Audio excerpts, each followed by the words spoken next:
Today is Monday, Parashat Mishpatim.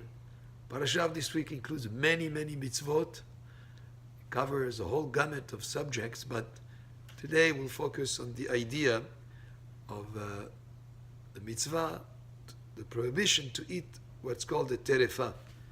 The pasuk says, "Ubasar basadeh terefa lo tochelu," and basar basadeh terefa lo tochelu.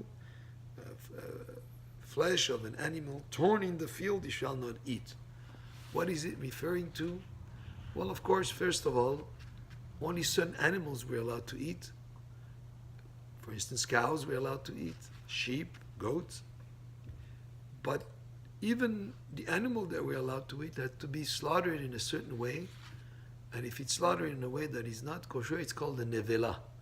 In other words, the knife used has to be without any bump in it or any nick in it.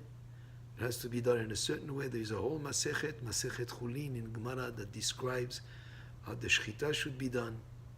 But even if the animal was a cow and the shechita was done properly, so it's not a nevela, but upon inspection of the animal's organs, there are certain blemishes, certain illnesses, certain deficiencies that are in the animal's inner works.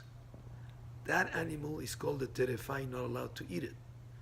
Now, Moshe Rabbeinu was told 8 different types of terefa that are not allowed. And these 8 different types are basically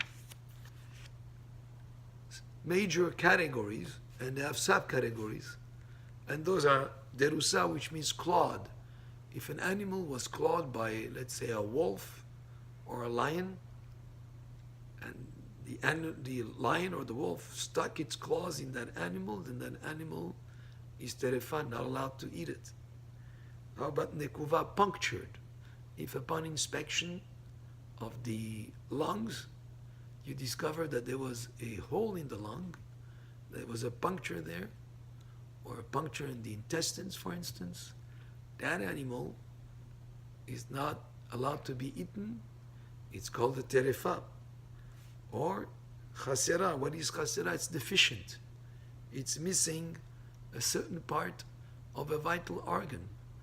That makes the animal not kosher. Or netula, removed. Let's say after you slaughter the animal, you find that the liver was not present. It was a liver that was sick, and over time it decomposed, and now it doesn't have that vital organ. The animal is terefa. Or pesuka, severe, like let's say it had a damage in its spinal cord. The spinal cord was severed, or it was cut, or the windpipe was cut. Also, this is a type of illness, of flaw in the animal that makes it terefa. Keruah, if it was torn, or if it was nefula, if it fell off a roof. If it fell off a roof, we assume that it had some damage physically that makes it then terefa. Or shvura, or if it was fractured. Also, certain types of fractures make the animal, let's say if most of the ribs broke in that animal, even though the animal is alive, you cannot just do shechita and say I can eat the animal, because that would have the status of terefa. So you see, the meat that is kosher meat, there are many restrictions. Not only has it to be a certain type of animal, not only should it be slaughtered by doing the most humane way possible with the way that the shechita is done, but also after the shechita, it should be checked, or even before the shechita. If you know an animal fell off a roof, then behema becomes terefa, not allowed to eat it. And typically such animals, those type of illnesses will make it difficult for them to survive. Those animals are not kosher to eat.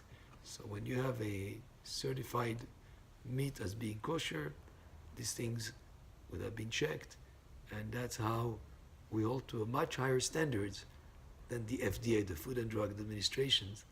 Our standards are much higher because many of these flaws in the animal would totally make it acceptable in the world out there in terms of the regular non-kosher supermarkets. but we hold to a higher standard, and this is one of the mitzvot, or some of the mitzvot mentioned in the parasha of this week. Baruch Adonai Le'olam, Amen ve'amen.